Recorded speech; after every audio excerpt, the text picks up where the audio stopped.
Amen. Yan, salamat sa Panginoon. Yun, at ako to si Nero mag-MC. Pakisaway yung mga bata. Salamat sa Panginoon. Tama naman. Kasi dapat talaga mag-focus tayo sa pakikinig ng salita ng Diyos. Pero gano'n ba, hindi ito mapigilan yan. Gagawin na lang natin sa kanila, saway ng tahimik. Okay, natin sila kausapin. Kasi experience ko rin sa anak ko, si Nero nung bata pa. Kaya siya lalong gumugulo kasi kinakausap ko pa siya noon. Kaya ang strategy namin ng asawa ko, hindi namin siya pinapansin. Pero sinasaway namin siya ng tahimik na lang. At pray lang tayo ng Panginoon. Hindi lang naman yun eh. Magpe-pray tayo, gagawin tayo ng Panginoon kung ano yung mga bagay na dapat natin gawin. Palakpakan natin ang Panginoon. Salamat sa Diyos. Kasi nakakatuwa may mga siyempre gusto natin mag-focus at nabamit na ating MC. Pero okay lang yan. Sabi ng Diyos, hayaan natin lumapit. Hayaan ninyong lumapit sa akin ang mga bata. Kaya mahalaga yung ating atensyon nasa Panginoon. Huwag natin agawin yung atensyon ng Diyos. Amen? Yan. Para lang yan yung lagi natin kinikwento, yung sa Facebook, yung may isang elders na, Pastor, ayaw ko na mag-church kasi ang gulo naman dun eh. Yung mga miyembro, nagkwentuhan lang naman, wala akong halos maintindihan, gulo-gulo nila. Sabi ng pastor, isang beses pa, bigyan ko ako ng pagkakataon sa Sunday. Atin ka muna, tapos may pagkagawa lang kasi ako sa iyo, magdala ka ng isang basong tubig sa buong gawain. Huwag mong hayaan, request ko lang, huwag mong hayaang matapon yun. Kaya, sige po pastor, para sa inyo, gagawin ko po yun. Total, napakabuti nyo naman sa akin. At susundin ko po kayo, alang-alang sa inyo. Pero, last na po yun, yoko na po talaga. Kasi wala talaga ako maintindihan. So, ibig sabihin, pinagbigyan niya yung pastor, Sunday dumating, ganun pa rin yung mga sitwasyon. Pero siya, nakapokus sa gawain niya. Lakad siya, ikot niya yung buong church. Uy, tapon, iingatan niya huwag matapon, mabawasan ng konti. Tapos na yung gawain, sabi ng pastor sa kanya, kamusta yung task na pinagawa ko sa iyo? Okay po pastor, ito po. Nakita niyo naman yung baso na ito. Walang natapon. Okay, yun. Ano yung napansin mo kanina habang nangangaral ako? Pastor, wala naman ako napansin eh, kasi ang utos nyo ay bantayan ko itong tubig sa baso na huwag matapon. Kaya hindi ko po pinansin yung iba, kundi focus ako sa isang bagay na pinagagawa nyo sa akin. Ganon din sa ating pakikinig ng salita ng Diyos. Kahit anong mga sagabal sa ating paligid, kung talagang tayo seryoso nakikinig, hindi magiging hadlang yung mga bagay ngayon kung talagang gusto mo yung isang bagay na ginagawa mo. At dapat maging excited pa nga tayo sa mga bagay ngayon na gagawin natin yung makinig ng salita ng Diyos dahil buhay yung ating pinakikinggan. Amen po ba? Kaya, gano'n naman pala, sabi nung pastor, kung magiging focus ka lang sa salita ng Diyos, hindi issue yung mga gano'n. Okay? Pero, salamat sa Panginoon sa umagang ito at tayo lahat ay naririto ngayong year 2025 per Sunday. Okay? Marami kasi sa atin nag-New Year's resolution. Kahit ako noon talaga nag-New Year's resolution noon bago magtapos ng taon. Lord, hindi na ako ganito gano'n, pero mga kinalaunan, okay pa, linggo pa, okay, susunod na mga araw, kalahating buwan, wala na, gagalik na naman ako sa dati ko. Pero ang pinaka-the best talaga, magkaroon tayo ng personal talaga ugnayan sa Diyos. Isuko lang natin sa Diyos lahat yan, aminin natin, Lord, wala ka talaga akong kayang gawin kung hindi ka gagawa sa buhay ko. Lahat ng bagay na gagawin ko sablay.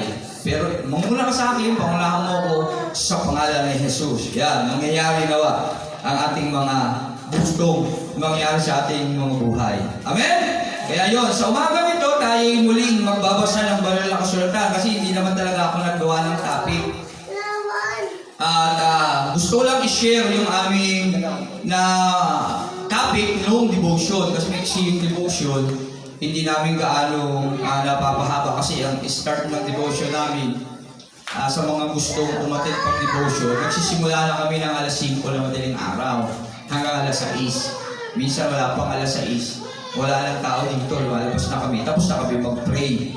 Kasi, ano lang, mga 5 minutes, 10 minutes, basa ng Bible, o 20 minutes, 30 minutes prayer, tapos uwian na. Kaya may lang. Yung gusto ko lang ikwento sa ating lahat. At saka balikan yung ating ginawa noong December 31. Sino yung nag-reader ng December 31?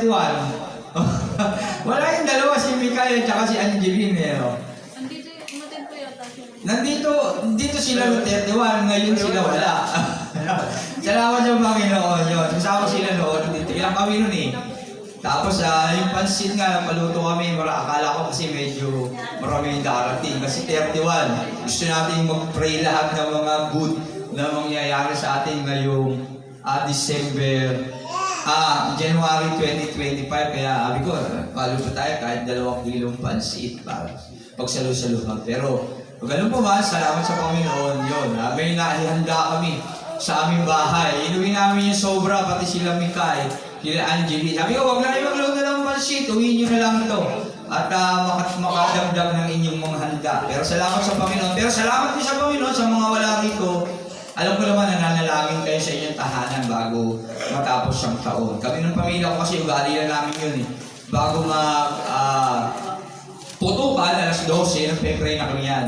Kaming pamilya. Gusto namin laging ginagawa yun. Sama-sama kami sa kwarto. Nung buhay nanay ko, nagpupuri kami. Wala na nanay ko. Sa loob na lang kami ng kwarto. Kasi habang nagdidiwang lahat, kami naman nagpe-pray. Nagpapasalamat, pinagpe-pray ang lahat. Buong daigdig. Nagpe-pray natin yan. Pati ating mga paglilingkod na dapat gawin. Kaya yun, salamat sa Panginoon. At salamat din sa mga nanalangin din bawat isa sa atin. Alam ko, pinanalangin nyo din kami sa inyong mga sariling mga pananalangin. Okay? Yung 31, kami rito, naggawain, nag-prayer, nag-worship prayer kami, nagpuri sa Panginoon. At ang tinapik namin noon ay yung Matthew chapter 22. Kasi ito din yung topic ko ngayon, Matthew 22 din. Kaya alam nung 31, Matthew 22:37, yung pagmamahal sa Diyos. Okay, kung tayo may mga Bible, makibukas po tayo sa aklat ng Matthew chapter 22. Yan, review lang natin yung nakaraan. Pero bago yun, tayo muna yung manalangin sa Panginoon. Lord, salamat po sa umagang mapagpala na iyong pinag-aloob sa amin, pinupuri ka namin, Panginoon. Nangyari na ang iyong kalooban, ikaw ang may taas maparangalan, Panginoon. Huwag ang bawat isa sa amin o maging ako man ang tagapagsalita. Itago mo po ako sa iyong likuran at ikaw ang marinig ng lahat, hindi ang aking kahinaan, hindi ang kahinaan ng bawat isa, kundi ang kabutihan mo at pag-ibig na dapat namin maintindihan at matanggap at mapalampalatayanan sa aming mga buhay at ang mga aral na tinuturo mo sa amin upang maghamit namin para hanapin ang mga nawawala pang kalahi namin, Panginoon. At habang kami naghihintay sa nalalapit mo lang muling pagbabalik. Salamat, Panginoon. Patawaran mo kami kung kami may hindi karapat-dapat o marumi ang aming puso. Panginoon, alubin mo na sa oras na ito, Panginoon, sa bawat araw na po sa aming buhay, maging kalugod-lugod kami sa iyo, Panginoon. Lalo na sa umagang ito kami makikinig, maging kalugod-lugod at karapat-dapat kami tumanggap ng iyong banal na salita. Salamat, Panginoon. Salamat, pagtubayan mo kami. Mangyari na ang iyong kalooban. Ikaw ang may taas maparangalan sa pangalan ni Jesus. Amen. Palakpakan natin ang Diyos. Purihin ang ating Panginoong Jesus. Yan. Ang aming topic nun, merong isang tao nagtanong kay Jesus. Sabi niya doon, Guro, ano ba yung pinakamahalagang utos sa kautusan? Yan, Matthew 22:37, sabi doon. Medyo labo itong yan. 22:37. Sabi doon, sumagot si Jesus. Pero ba sa taas, sa 35, kung babalikan natin yung taas, Matthew 22:35, isa sa kanila, na dalubhasa sa kautusang Hudyo ang nagtanong kay Jesus upang subukin ito. Yan, isang Pariseyo. Pag sinabi mong dalubhasa sa kautusan, ito ay isang Pariseyo na biyasa sa kautusan ni Moses. Ito yung mga taong nag-aral ng kautusan ni Moses na tinatawag na Pariseyo. At isa sa kanila na mga Pariseyo ang nagtanong kay Jesus. Sabi niya, 36, Guro, alin po ang pinakamahalagang utos sa kautusan? Kalumya. 37, sumagot si Jesus. Ang pinakamahalagang utos, ibigin mo ang Panginoon mong Diyos ng buong puso, ng buong kaluluwa, at ng buong pag-iisip. Ito ang pinakamahalagang utos. So, ibig sabihin, yung pinakamahalagang utos ay pag-ibig sa Diyos. Kaya lang, hindi basta-basta pag-ibig yun. Pag-ibig yun ng buong puso. Pag-ibig yun ng buong kaluluwa. Pag-ibig yun ng buong pag-iisip. Hindi kalahating pag-ibig, hindi 1/4 na pag-ibig, kundi buong pag-ibig. At hindi basta buong pag-ibig, kundi pag-ibig sa buhay mo. Ng buong puso. Sabi buong puso. Pag sinabing buong puso, yung 31 to ay, tinalaki lang. Pag sinabing buong puso, sa mas mababaw, dapat buong pagmamahal sa puso mo ang Diyos lang ang minamahal mo. Sino ba yung mga taong mahal natin sa buhay? Magulang.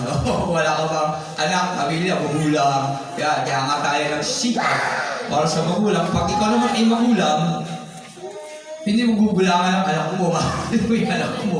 Tama? Mahal mo yung anak mo. Ikaw ay nagtatrabaho naman para sa anak mo. Okay? At kapag ikaw naman ay walang pamilya, wala lahat, mahal mo ang mga bagay na gusto mo. Okay? Pero sabi dito, dapat willing kang talikuran ng lahat para sa Diyos. Tama ba? Kaya kami Matthew 10:37 na lagi natin tinatalakay. Dapat mas mahal natin ng Diyos kesa sa mga tao o bagay na minamahal natin. At dapat hindi kalahati. At hindi 1/4, hindi 3/4, hindi 1/3. Kundi dapat buo. Ayun ang sinasabi ng Diyos. At hindi ako may sabi nun, ang Diyos. At lahat yun ay hindi natin magawa. Sa totoo lang. Kasi mahirap talaga gawin. Kasi kung tayo gagawa, talagang hindi natin kaya gawin. Pero kung ang Diyos ang gagawa para sa atin, kaya natin gawin yun. Dahil gagawin ng Diyos para sa atin. Pero ang dapat ang pag-ibig sa Diyos, ang sinasabi rito, pinakamahalaga, dapat talaga buong-buo. Pagmamahal natin, mahal natin ang Diyos sa ating buhay. Okay? Dapat mas mahal natin siya sa tatay natin, sa nanay natin, sa anak natin, sa kaibigan natin, sa kapitbahay natin, sa mga pangarap natin, sa pag-aaral natin, sa pagtatrabaho natin, sa lahat sa buhay natin. Kagaya nila Peter, Panginoon, iniwan na po namin ang lahat para sa inyo. Kasi sabi, mahal mo ba ako, Pedro? Mahal mo ba ako, Pedro? 3 times. Panginoon, iniwan na namin ang lahat para sa inyo. So, ibig sabihin, talagang mahal niya si Jesus ng buong buo sa buhay niya. Kasi, tatay niya, iniwan niya. Pedro, iniwan niya yung tatay niya na nangingisda sila. Iniwan niyang bigla tatay, sumunod siya kay Jesus eh. Ganon din yung ibang mga disipulo. Kaya dapat, yung 31, iyon yung topic namin, pagmamahal ng buong puso. Pag sinabi mong pagmamahal ng buong puso, at pag-ibig ng buong puso, buong pagmamahal mo dapat, Diyos lang ang iniibig mo. Buong kaluluwa, dapat mahal mo ang Diyos, buong kaluluwa, yung buhay mo. Yung lahat ng sakripisyo dapat, meron ka sa Diyos. Kung yung Diyos nagsakripisyo para sa atin, tiniis niya na siya ay Diyos, nagkatawang tao, at hindi niya dapat maranasan yung sakit ng hagupit. Ano pa? Yung sakit ng makutsyat ka ng tao, na hindi mo naman kasalanan, yung habang sinisipa ka, napapagod ka at nauuhaw dahil may buhat kang mabigat, at siyempre sa pagtuturo mo, nagugutom ka dyan, wala kang sweldo, ano pa? At hindi mo alam kung may tutulong sa'yo o wala, sinasakripisyo mo yung lahat sa buhay mo. Ganon din dapat tayo sa Panginoon kung paano natin siya mahalin. Dapat buong pagsisikap, buong pagsasakripisyo. Amen? Kasi maraming tao nasasabi nilang mahal nila ang Diyos. At totoo naman biblical sa salita lang. Wala talagang pagsakripisyo. Hindi nga natin kayang iwan yung pag-SM natin para sa Diyos. Hindi natin kayang iiwan yung ibang bagay na nakagawian natin gawin para sa Diyos. Hindi nga natin kayang dahilan sa teacher natin sa eskwelahan para sa Diyos. Tama po ba? Ma, pwede po bang mag-special project na lang ako? Huwag lang ako mag-church pag Sunday? mag-church lang ako pag Sunday kasi kailangan focus ng Diyos sa church eh. Di natin kaya sabihin sa ating guro. Di rin natin kaya sabihin sa mga amo natin yon. O maghanap na lang ng ibang trabaho para magsakripisyo tayo sa mga gawain ng Diyos. Pero kung tatanungin tayo, mahal natin ang Diyos. Opo, mahal ko ang Diyos. Tama ba? Yan yung mga bagay na tinalakay nung 31 na ibig sabihin ng pagmamahal sa Diyos. Kasi kung sasabihin natin na mahal natin ang Diyos kasi hindi naman natin ginagawa yun, magsisinungaling tayo doon. At ang kalungkot na sinasabi ng aklat ng Pahayag 21, isa sa mga hindi akit sa langit yung mga sinungaling. Kaya naman ngayon, year 2025, pinakikita ng Diyos sa atin ngayon yung mga negatibo at mga positibong bagay na maaari natin gawin. Salamat nga sa Panginoon eh. Dahil matimpiin ng Diyos natin sa totoo lang. Ipinahayag niya yung mga bagay na dapat natin gawin, na dapat natin malaman. Hindi siya nagkulang, kaya may kanta, di ka nagkulang. Tama ba? Ano ba yung tono nun? Ay, kalimutan ko na. Kahit kailan, di ka nagkulang. Kasi wala kayo mayroong sumpat sa Panginoon eh. Walang talaga eh. Madalas natin sabihin yun eh. Mahal natin ng Diyos, kaya lang wala talaga. Alam kayo sa sakripisyo, ganun talaga. Ganun talaga. Ayun ang ibig sabihin yan, buong kaluluwa.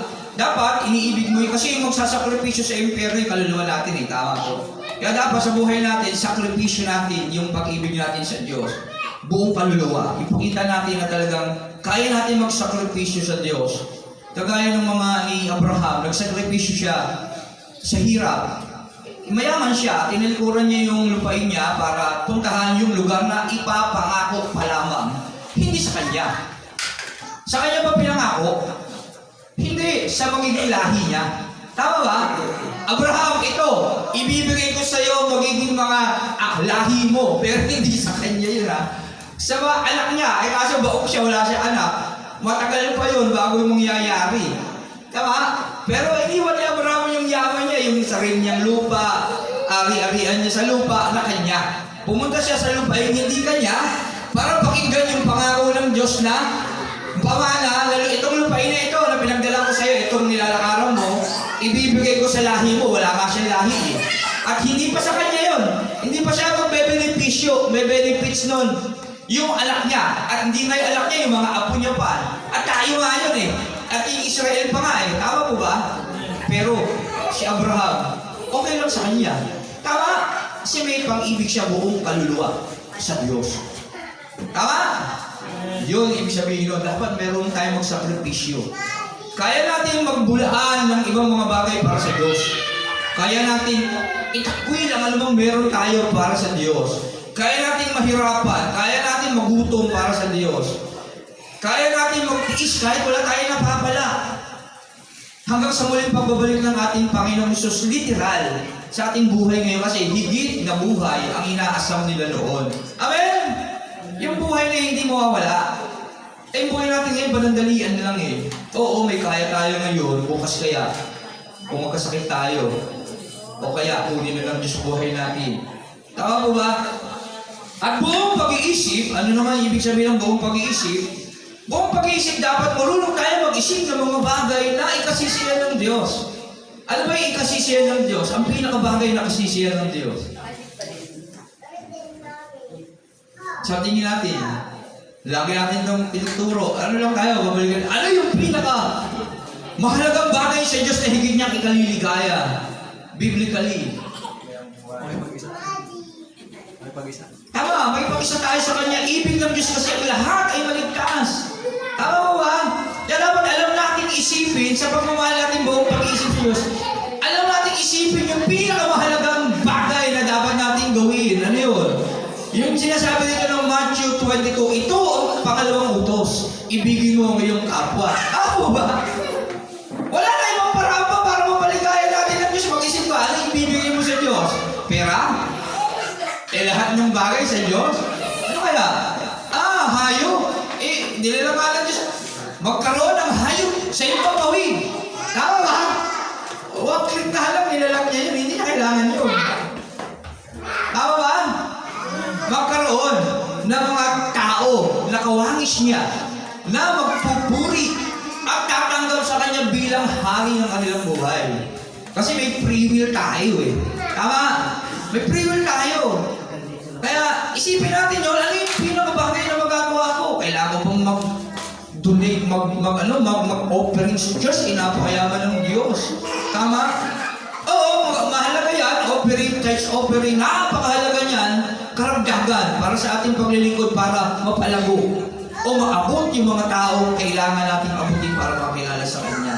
Kailangan ba natin na magpuri sa Diyos, yung magalingan natin umawit? Oo, kailangan din natin yun, pero meron naman sa langit eh.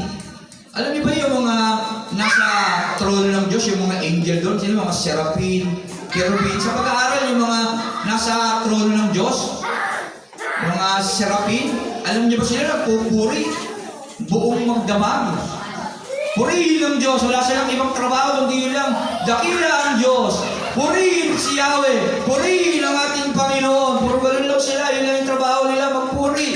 Meron lang Diyos nyo, hindi natin kailangan pang galingan sa totoo lang, pero kailangan natin para privilege, para maipakita din na tayo talagang sumasamba sa Kanya.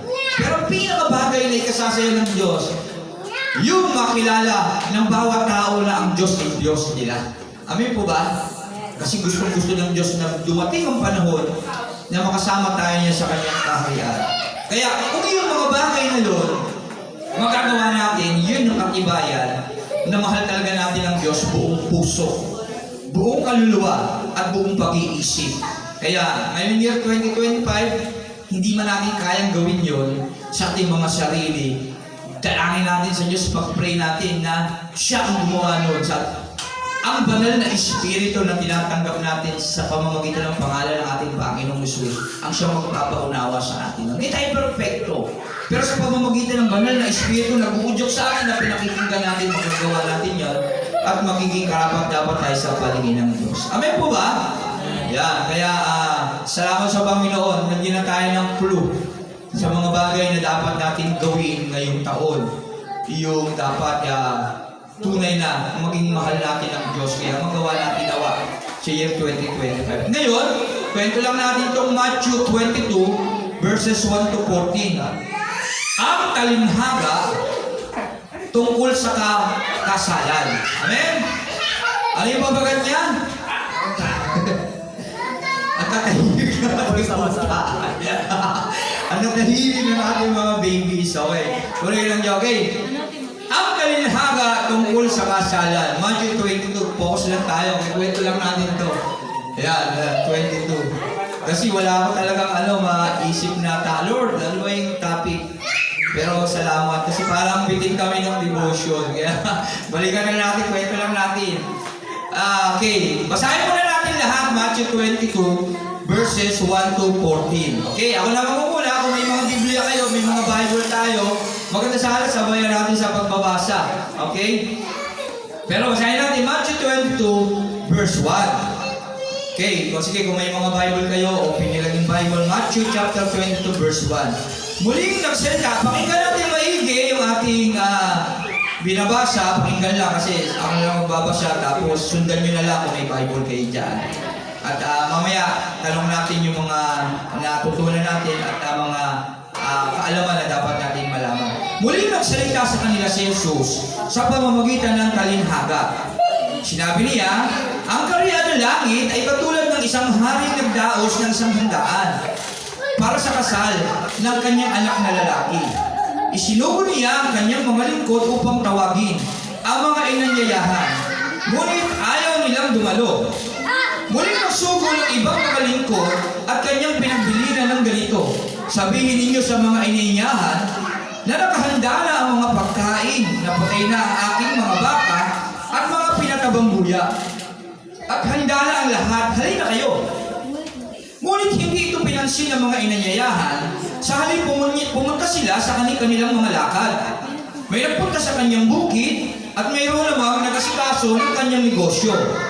Sinunggaban naman ng iba, ang mga lingkod, hinamak at pinatay.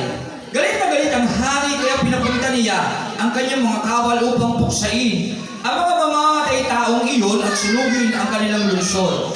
Pagkatapos Sinabi niya sa kanyang mga lingkod na kahanda na ang pagkain, ngunit hindi karapat-dapat ang mga iniyayahan. Pumunta kayo sa mga lansangang matao at inyong anyayahan sa kasalan ang lahat ng makita ninyo. Pumunta nga sa mga pangunahing lansangan ng mga lingkod at isinama nila ang lahat ng kanilang natagpuan, masasama't mabubuti at napuno ng mga panauhi ng bulwagang pangkasalan. Pumasok ang hari upang tignan ang mga panauhi. Nakita niya ang isang taong hindi nakadamit pangkasalan. Tinanong niya ito, "Kaibigan, bakit ka pumasok dito nang hindi nakasuot ng damit pangkasalan?" Hindi nakasagot ang tao, kaya sinabi ng hari sa mga lingkod, "Kalian ninyo ang kanyang kamay at paa at itapon siya sa kadiliman sa labas. Doon mananangin siya at manganganit ang kanyang mga ngipin." Pagkatapos ito'y sinabi ni Jesus, "Marami ang tinawag, ngunit kakaunti ang pinili."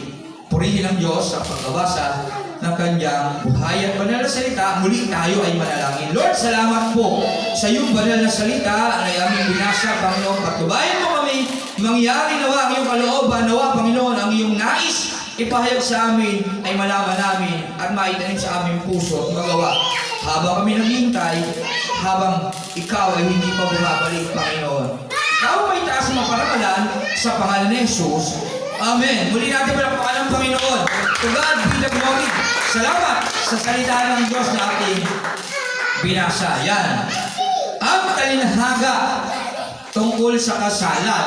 Napakinggan natin, binasa natin siya. Okay. Kahit na medyo saya yung okay. Focus lang tayo. Napakinggan natin yung ating yung aking pagbabasa. Napakinggan mo ng bawat sa malakas naman, di ba? Yung mga karakter dito, natandaan ba natin? Sino yung magbigay ng karakter na napansin niya sa ating binasa? Sino yung aalala ng karakter? Ilang karakter ang pwede natin maalala sa talatang ito? Marami, di ba? Pero bigay tayo ng isa. Unang karakter. Sinong karakter? Yan. Matthew 22:1. Ang kaharian ng langit ay katulad ng isang hari. Yan, hari. Unang karakter, hari. Yan. Okay, hari. Yung hari kasi, nagdao siya ng handaan sa kasalan ng kanyang anak. Pangalawa, anak. Tama? Hari nagdaos ng kasalan ng kanyang anak na lalaki. Okay, lalaki. Tapos, ano ba? Pangatlo, dalawa na. Unang karakter, hari. Pangalawa, anak. Ano ba? Pangatlo? Ano napansin nyo? Lingkod. Ha? Mga lingkod. Tama. Ayan. Sinugo niya sa 3. Sinugo niya ang kanyang mga lingkod upang tawagin ang mga inanyayahan. Lingkod. Tapos, mga inanyayahan. Mga taong in-invite. Apat na yun. Hari, anak, lingkod, at inanyayahan. Okay? Tapos, upang tawagin ang mga inanyayahan, ngunit ayaw nilang tumulo. Ayaw nila. Muli siyang nagsugo ng iba pang mga lingkod. Yun may second batch. At kanyang pinagbili na ng ganito. Sabihin ninyo sa mga inanyayahan na nakahanda na, pagkain, napatay na ang aking mga baka at mga binatabang luya, at handa na ang lahat. Halina kayo. Tapos, 5. Ano ba yung kasunod ng 5? Kung hindi ito pinansin ng mga inayayaan pa rin. Sa alin, pumunta sila, busy kami. May nagpunta sa kanyang bukid at mayroon naman kasi ng kanyang negosyo. Ano ba? Sino ka ba naman ang iba ang mga lingkod pa rin? Pinatay mga lingkod. Part 7. Galit na kaya niwan niya ang kanyang mga kawal. Pinapunta nila kawal na. Yan, kawal. Okay, 5 na. Kawal. At ano ba? Isa ba? Meron pa isa, nakakalimutan natin.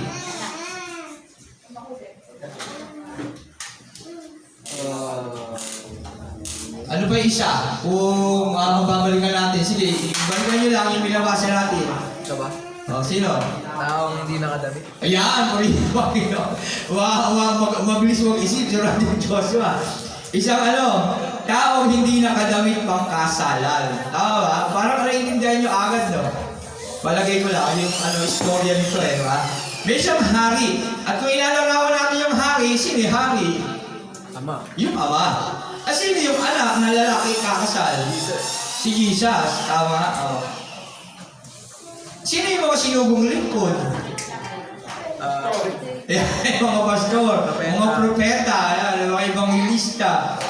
Yan, mga inanyayahan. Yan tayo mga ini-invite natin, tama? Mga kamag-alak natin, kaibigan natin, kapatid natin, yung mga inaanyayahan. Ayan, yun yung mga inaanyayahan talaga. Sa kasalan, una yung kapamilya eh. Tama? Kasi hindi naman mag-i-invite yung hari na hindi niya kilala eh. Kaya pansinin nyo, sa umpisa, nagdako siyang hari ng kasalan sa kanyang anak at meron na siyang mga iniimbitahan. Tama ba? Kapag iniimbitahan ng tao, makakilala niya yun. Hindi ka mag-i-invite ng hindi mo kilala. Maliban na lang pag nagsama yung kakilala mo na maaaring meron din namang katuwiran kung bakit karapat dapat siya nandito. Tama? Ganon. Kaya sa buhay natin, ang hari, sa talatang ito ng Matthew Talinghaga tungkol sa kasalan, hari ang Diyos. Ang anak naman, si Jesus, tapos sinusugo niya yung mga lingkod niya para imbitahan yung mga miyembro, yung mga kapatiran, mga malalapit sa buhay niya para anyayahan kumain sa handa ng kasalan na yan.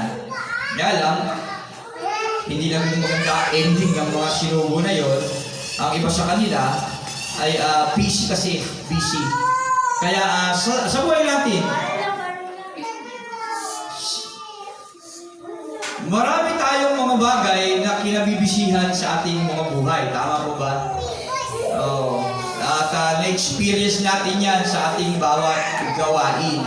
Kung pag-aaralan natin to at tatanungin na ating mga sarili, palagay ko mabiverify natin sa sarili natin kung nasaan tayo dito. Tama. Sa tingin nyo, kung ihalin ulit kayo sa mga karakter na yan, ano bang yun? Saan tayo dito? Pero hindi nyo kailangan sabihin. Kayo na mismo nakakaalam sa buhay nyo. Okay? Maaring tayo yung mga inimbitahan na hindi pumansin sa napakahalagang kasalan na yun. Pero ino, hari, iimbitahan ka sa malaking karangalan na nandito ka sa okasyon na yun. Tapos, pinili ka niya para umattend doon. Tama? Parang City Hall ng Caloocan. Pag ikaw nabigyan ng pagkakataong trabaho doon, parang proud ka, di ba? Proud ka sa sarili mo, nakasuot ka ng orange kahit di naman kalaki yan ng sahod. Wala, alawas lang yan eh. Tama? Pero proud ka, taas na ka pa nga kahit kanino, karamihan nga. Lagi ko lang ipapansin yung mga nagtatrabaho sa mga ganyan, mga may mga kapangyarihan.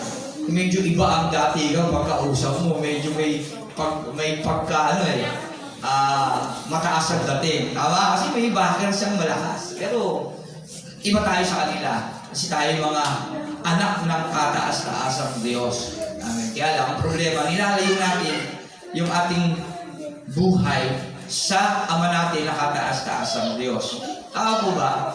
O minsan, hindi natin pinahalagahan yung bawat paanyaya sa atin ng Diyos. Paanyaya ng bawat lingkod ng Diyos. Panawagan ng Diyos buhat sa mga lingkod niya na inuutusan niya. At kung minsan, kagaya rin ng mga taong naririto na sila ay, sabi ron, isinubo niya ang kanyang mga lingkod upang tawagin ang mga inanyayahan, ngunit ayaw nilang dumalo. Muli, nagsubo siya ng ibang mga lingkod, baka hindi lang nila ka-close yung mga sinubo ko. Para halimbawa ako yung magsusubo. Ay, baka hindi ka lang mahusay mag-invite, baka hindi ikaw ang lapat na keep para dyan. Okay? Magdapadala ko ng iba. Kasi ganun eh. Baka ikaw ba, pakinggan nila, baka ganito yung mga bagay na gusto nila. Strategy para pakinggan. Sino ba niya ang kanyang mga lingkod upang tawagin ang mga inanyayahang ngunit ayaw nilang dumalo? Muli siya nagsubo ng ibang mga lingkod at kanyang pinagbili ng ganito. Sabihin ninyo, nakahanda na, nag-offer na, nag-invite na sila na meron ng dala-dalang paraphernalia. Okay? May mga bagay na nagagawin sila ron. Kakain na, nakahanda na, wala na kayo ambag-ambagan doon. No? Kasi iba, awa mo ba? Minsan may lagi doon hindi isip niya church, pero kasi church niyo eh. Hindi, mag-o-offering, wala na ako, pero mag-o-offering pa ako. Ba? Wala na ba, magbibigay pa? Naiintindihan natin, minsan ganun tayo eh. Tama ba? Ayun kasi pati sa born again, may offering pa, may kanta-kanta, pagbigay tayo sa Panginoon. Kay pastor na mapupunta yan eh. Pero sa totoo lang, kulang po ang pambuhay ng buong pamilya ni pastor yung offering sa totoo lang. Kaya hindi ni pastor mapupunta yan. Pero iisip natin gano'n. Tama ba? Ayoko na pumunta doon kasi ganun eh. Minsan ganun tayo mag-isip, okay? Yan. Kaya sa mga karakter na nabanggit dito, palagay ko alam natin kung nasaan tayo. Ganun tayo mag-isip eh. Kaya tinuturuan tayo ng talinhaga tungkol sa kaharian. Pinapaliwanag na ang kaharian ng langit, ang kaharian ng Diyos, o buhay na walang hanggan, ay hindi basta-basta. Okay? Basta mo pwede pasukan. Hindi pwedeng basta mo pasukan. Paliwanag na natin mga karakter na yung mga tawag dito, yung mga kalikasan nila. Ayan. Kasi yung Diyos, kaharian, yung Ama, siya yung nag-uutos niyan. Okay? Yung anak naman, waiting yan. Waiting lang siya doon na, kasi ikaw nga, kapag ikakasal ka, ano ba gagawin mo? Pagkakasal ka, lalaki ka. Wala, di ba? Waiting ka lang eh. Ayaw ka mga makita yung asawa mo eh, di ba? Waiting, surprise dapat yun. Okay, si Jesus yun na dapat. Revelation 3:20. Kumakatok ako sa pintuan ni Numan. Kung bubuksan ni Numan ang kanyang puso, ako'y papasok at kakain kasalo ninyo. Amen? Kaya siya yung anak, wala yung gagawin, waiting yan. Kung ayaw mo yan katukin, hindi yan papasok sa puso mo. Yan trabaho ni Jesus. Kasi naiintindihan tayo niya, mahal tayo ng Diyos eh. Meron tayong pribilehiyo, free will. Kung gusto natin, siya, pupunta siya. Kung ayaw natin, hindi siya pupunta kasi ayaw mo sa kanya eh. Kaya kumakatok yung anak sa pintuan ng ating mga puso. Revelation 3:20. Kaya waiting lang si Jesus. Kumakatok lang yan sa pintuan ng ating mga puso. Kung bubuksan niyo naman, kung bubuksan natin yung puso natin kay Jesus, papasok siya at kakain na makakasalo natin. Amen? Ngayon, bilang mga lingkod, gagawa ng paraan ang Diyos, papadala ng mga lingkod na sa palagay niyang epektibo para sa iyo. Kaya lang hindi nila pinansin eh. Isinubo niya sa kanyang mga lingkod upang tawagin ang mga inanyahan, ngunit ayaw nilang dumalo. Ano bang meron? Ay, wala, hindi ako magkakapera niya. Wala akong pangregalo. Tama? Tsaka, regalo pa ako. Baka kung ano lang yung bigay sa akin dyan, wala akong mapapala dyan. Hindi nila pinansin. Hindi nila pinahalagahan yung paanyaya ng hari. Maaaring ganun yung iniisip nila. Mag-i-effort pa kasi ako eh. At bibili pa ng regalo, ano pa. Kaharian yan eh. Hindi ako pwede dyan kasi mahirap lang ako eh. Wala akong damit na mamahalin eh. Wala akong magandang damit. Para sa church, di ba? Hindi ako pwede kasi sa mga born again Christian church eh. Hindi ako banal eh. Tama mo ba? Hindi ako banal eh. Mga praise the Lord kasi kayo. Tsaka ako, kasalanan ako eh. Tama naman. Lahat naman tao kasalanan. Pero ganun talaga. Kaya hindi pinapansin. Kaya gano'n. Kaya, ano nangyari? Hindi pinansin, kaya nag-isip ng hari. Bakit kaya hindi nila pinansin? Baka hindi sila fit. Baka hindi sila fit na mag-invite. Baka ibang pagkatawag na itong mga to, baka hindi sila para doon. Kaya may mga pagkatawag eh. Iba sa inyo yung tinawag na ibang lista, mga guro, ano pa? Tagapagturo, mga pastor, mga tagapaglingkod, baka doon kayo sa tagapaglingkod, baka maaaring iba, baka ito, pwede. Gamit siya ng ibang mga lingkod niya, yung maaaring fit. Na magagaling mag-preach at hindi lang yun, may dala ng parang-paranghalya ito. Tama ba? Baka isipin natin maigi muli siyang nagsugo ng ibang mga lingkod at kanyang pinagbili ng ganito. Tinuruan niya na, ganito sabihin niyo. Nakahanda na! Sabihin ninyo sa mga inayayahan na nakahanda na, binalikan nila yung mga in-invite ulit. Nakahanda na ang pagkain, huwag na kayong mag-abala. Okay? Nakahanda na ang pagkain, napatay na ang aking ang hirap. Pinatabang buya at nakahanda na ang lahat. Halina kayo. Yan. Wala na kayong ibang gagawin kundi pumunta na lang, nakahanda na ang lahat. Kakain na lang kayo. Ngunit hindi ito pinansin ng mga inanyayahan sa halip. Pumunta sila sa kanilang lakad, may nagpunta sa kanyang bukid at mayroon namang nag-asikaso ng kanyang negosyo. Pero, hindi pa rin pinansin ng mga inanyayahan. Mas mahalaga pa rin sa kanila yung mga literal na bagay, material na bagay na kanilang hawak-hawak sa buhay nila. Okay? Wala sa kanilang halaga ang sumunod o makinig sa paanyaya ng hari o mapaligaya ang anak na ikakasal ng hari. Okay?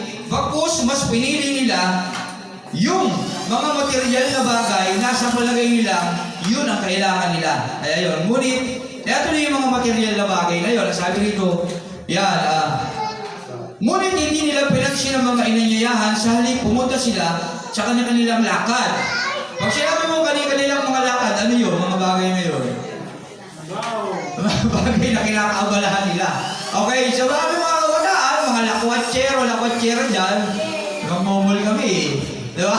Hindi, kasal-kasal, wala nila, ang boring dyan. Ang manonood ka lang siya nagkakasal-kasal eh. Kakain din lang mga kami sa labas eh. Okay? Yan, ano? Kanya-kanyang lakad. Ano ba, may nagpunta sa kanilang mga bukid sa trabaho. Kaya trabaho na lang sila. Magkakapera pa kami, dito na lang magkakapera pa kami. At mayroon naman nag-asikaso ng kanyang mga negosyo. So yung sila naging focus talaga sila sa mga material na bagay. Na sa palagay nilang yun yung kailangan nila sa kanilang buhay. Wala sa kanilang halaga ang hari. Okay? Madaling salita, hindi nila alam ang kahulugan ng buhay nila dito sa mundo. Tama ba? Hindi nila alam ang kahalagahan, ang purpose ng buhay nila sa mundo. Alam mo ba? Sino rito nakakalam ng purpose niya sa buhay niya? Sino nga nakakalam? Sige, ano lang, yung sa tingin lang, yung palagay niya. Ano lang, idea. Ano yung purpose natin sa buhay natin? Ba't tayo narito? Dumating tayo sa mundo para sa Diyos. Tama? Hindi para sa sarili natin. Nilalang tayo ng Diyos by His own glory. Sa sarili niyang ikaliligaya. Okay? Kaya, yung mga taong nabanggit dito, hindi nila alam yung purpose ng buhay nila. Ang purpose ng buhay nila, na alam nila, yung sila ang maliligayahan. At yun yung sinunod nila. At yun pumapasok yung kasalanan. Purpose natin, ginagawa natin, tayo ang naliligayahan. Yun ang kasalanan. Kasi hindi natin magagawang makinig kahit kanino kung ang gusto nating mangyari ay yung mapaligaya yung ating mga sarili. Hindi yung gumawa sa atin. Tama? Kaya nawa, dapat, una talaga, kilala natin, alam natin yung purpose ng buhay natin. Kaya sa talinghaga nitong kasalan, ang dami nating aral na mapupulot eh. Sa totoo lang, kaya lang, hindi ko lang siya talaga nagawa ng topic. Kwento lang natin yung kwento. Pero bahala na kayo umunawa sa ating mga pinahayag dahil alam ko marami kayong aral na mapupulot. Lalo na kung focus kayo makikinig. Tama? Ang una, purpose ng buhay natin, gusto sabihin ng talinghaga dito, hindi tayo nilalang ng Diyos para paligayahin yung sarili natin. Nilalang tayo ng Diyos para sa Kanya. Okay? Para sa Kanya. Para sa Diyos. Kaya nga niya inaanyayahan tayo. Kaya nga naghihintay lang ang ikakasal. Dahil gusto niya tayong buhayin, busugin ng kanyang mga pagkain na walang iba hain kundi hain ng lalaking ikakasal. Walang iba kundi ating Panginoong Hesus. Pagkain ng buhay. Amen? Oh, tingnan nyo, wala yung babaeng ikakasal. Kasi kapag may babaeng ikakasal, magiging Diyos na yun. Yung kasalubong ko sa Kristo. Alam mo ba, pwede ba kitang i-sharean? O pwede po, share tungkol saan po? Sa Biblia? Opo. Alam mo bang meron Diyos ina? Hindi na yun, lagi nawawala yung babae. Walang ikakasal na babae, tama?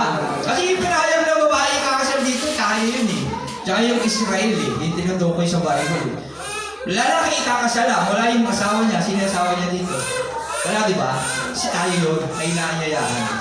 Na gusto niya, makiisa tayo sa kanya. Amen? Kaya ganun yun. Yun, okay. Hindi alam ng mga tao ang purpose nila ng buhay na, pero nawa sa atin sa umagang ito, bawat isa, alam na natin yung purpose ng buhay natin. Amen? Okay? Ano yung purpose ng buhay natin? Para sa Diyos. Para sa Diyos. Kaya dapat mahalin natin ang Diyos buong puso. Ayan. Kasi tayo nilalang para talaga ipalay ang ating pagmamahal din sa Diyos. Ibigin natin siya ng buong puso. Alay ating pagmamahal sa Diyos. At sabi rito, hindi sila pinansin yung pangalawang nagdala na ako ng trucks, ng grocery. Tama, maaaring gano'n. Ng mga pwede kong ipang strategy para pumunta ka lang. Okay, wala ka lang gagawin, kapatid. At kahit paano, naghanda kami ng ganito-ganon sa church para magutom ka man, naghanda na kami ng water dispenser dyan para kung sakali simurayan ka habang makikinig, pwede kang magkape. Komportable ka na. Ano ba? Naghanda na rin kami ng aircon kasi marami mainit. Tama? Kasi dati talagang ang hirap umatin dito, ang init eh. Kung pa lang gano'n, patay ka na. Tulog pa, awis ka na eh. Tama? Pero ngayon, lamig na eh. Pero gano'n pa rin tayo. Gano'n pa rin yung kalagayan natin eh. Hindi pa rin tayo nag-upgrade eh. Nakalungkot isipin eh.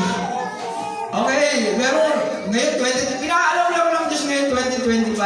Ako rin nakatawa sa sarili ko habang pinag-aaralan ko to kaninang alas 3 eh. Na madaling araw, Lord, nakikita ko yung mga kakulangan ko. Sorry po. Nagkasala ako para ako si David. Lord, nagkasala ako. Sorry po. Hindi ako dapat tawagin lingkod mo. Pero dahil tinawag mo ko, Lord, gagawin ko to para sa iyo. Kahit masakit sa loob ko to. Masakit din sa sarili ko. Ganun eh. Okay na lahat eh. Hindi dyan eh. Inundahan na ng Diyos. Ano, may trucks na kami eh. Nasira nga lang yung printer kaya hindi na ulit yung nakagawa. Kaya plano ko ano ba, pwede ba natin pa-xerox na lang yung trucks natin? Kaya ba, Brother Joshua, ipa-print siya sa isang buong coupon ba? Tapos i-xerox na lang siya, sunod-sunod, gano'n, para madali niyang malaman. Pwede natin gawa ng para hindi tayo mag-gastos habang wala tayong printer. Xerox, 1 piso lang, di ba? Piso. Sabi mo kay Brother Leron, maghanap ng mga youth na pwedeng may libre ba diyang printer sa maghanap sa mga city hall kung mga kabataan. Di ba may mga ganun, mga youth. May mga, lalo na ngayong mga magiging eleksyon. Pero hindi naman natin gagamitin yung natin. Kung may itulong lang silang printer, libre printer. Yan. Okay? Yan yun. Amen. Okay na? Nandun na tayo. Nagdala na sila ng mga para-paralyo. Wala na kayong gagawin. Kasi baka yung mga enerhiya naisip baka kasi mahirapan ba? Mag-e-effort pa kami dyan. Ano pa ba yung dapat? Wala na kayong gagawin. Di na kayo tutulong. Kasi sa probinsya na-experience natin, di ba? Kapag kami handaan sa probinsya. Sino yung naka-experience na kapag kami handaan sa probinsya? Naka-attend. Oo, yung handaan. Tapos tagadong ka. Di ba dapat tutulong ka doon? Tutulong ka, magkakain ng hayop, di ba? Ugas plato, di ba? Napaya na walang ginagawa eh. Tama mo ba? Ganun sa probinsya eh. Makikisa ka sa kanila, tutulong-tulong. Kasi kasama ka doon, kakain ka rin doon eh. Baka ganun maaaring isipan ko kasi pagod pa kami dyan eh. Baka kasi may offering dyan, bibigay pa kami. Hindi na kailangan. Andito na lahat, sabi. Pero wala pa rin talaga epekto sa kanila yun.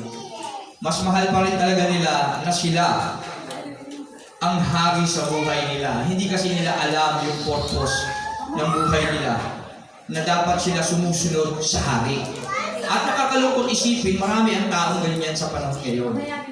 At hindi lang nakakalungkot, higit na nakakalungkot dahil karamihan din sa mga tao ngayon ay mga kapatiran din natin. Tama ba?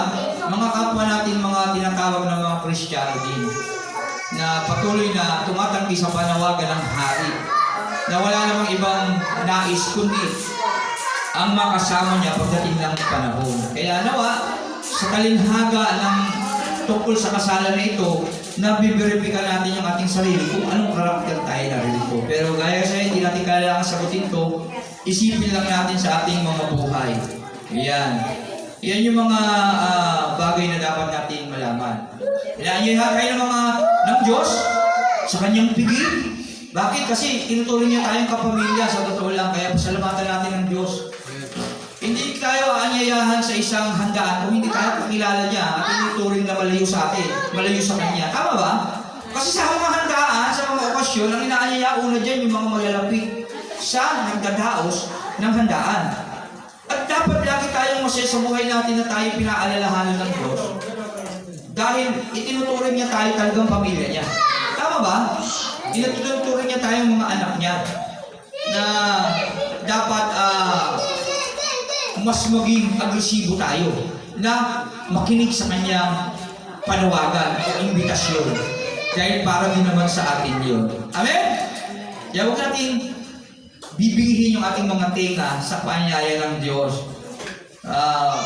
Dapat alam natin yung purpose ng buhay natin para tayo sa Diyos. Tama? Pasalamatan natin ng Diyos kapag inaanyayahan niya tayo kasi ebidensya yun na talagang itinuturing tayo na anak niya, na kapamilya, na kaibigan niya, na kapatid niya. Tama ba?